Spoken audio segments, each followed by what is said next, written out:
So the first thing which the audience is meant to notice is that Harry is centered slightly off center, but is still glaring. You can see that his eyes are focusing somewhere around here, off camera, or the equivalent of up here. But typically, a boy of his age, it's not that old, it's about 15, 16, shouldn't be getting into that much trouble. But you can see that by his expression, his eyebrows, his eyes, his lips, he's not scared, he's not afraid. He seems quite persistent and confident in what he's doing. But that's one thing which does grab the audience's attention, because he's not meant to be getting in so much trouble that he's bleeding, he's got cracked. Some boys may get cracked glasses, but he shouldn't be injuring himself this much here. You can see that from his glasses being broken, the blood dripping down his forehead and scraping on his chin, and that he's also in quite a dark background. And here you can see a bit of mist and fog. This all makes it seem quite eerie, not safe place. But it also, the fog up here reminds me especially of the Forbidden Forest, which again is associated with danger and not good things. As Harry is slightly off centre, it gives room here for all of the articles to go and this other image. In case you're not interested in Harry Potter, I think that this is a really effective and clean way of not covering his face, which is the main part of this magazine, but also getting across everything else. As you can see here, it's saying bloody hell.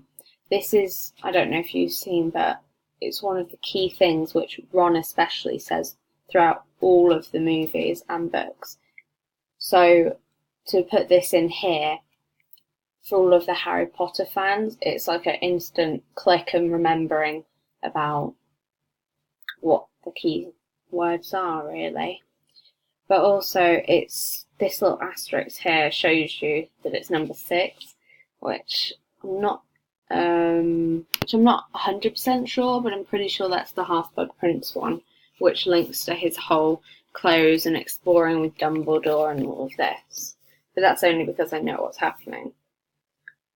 This phrase also is quite British, so that can link to the whole idea of how it's set in London, and it's a typical steam train and all of this, but it could also link to how he's covered in blood, and that it is almost like he's in hell, is how horrible the place is. And just for a stereotype, the audience wouldn't think that a boy, especially with glasses, he's normally going to be someone who's engrossed in books, always at the library, always working hard. You wouldn't really think that that sort of person would be getting into trouble, getting into fights with evil people and all of this. So it's kind of contradicting that whole stereotype of the nerds, which I think is a good thing. Going back to his facial features, you can see that his eyebrows, they're strong. There is no movement, there's no up and down, like shocked look. He's strong, he's standing his ground, which goes well with his lips because they're a little bit, they almost look pursed, but that could also just be a bit of cracked lips. But if it is that he's pursing his lips, that normally means that he's quite frustrated in the situation which he's in and unhappy or glaring at someone, which links to his eyes. You can clearly see that he's looking at someone intensively and thinking, what? Or I'm gonna get you. I think that it's really clever that they've put Harry comes out fighting. This could link to the idea that no matter what happens, he's always going to carry on, never going to stop, and that he's really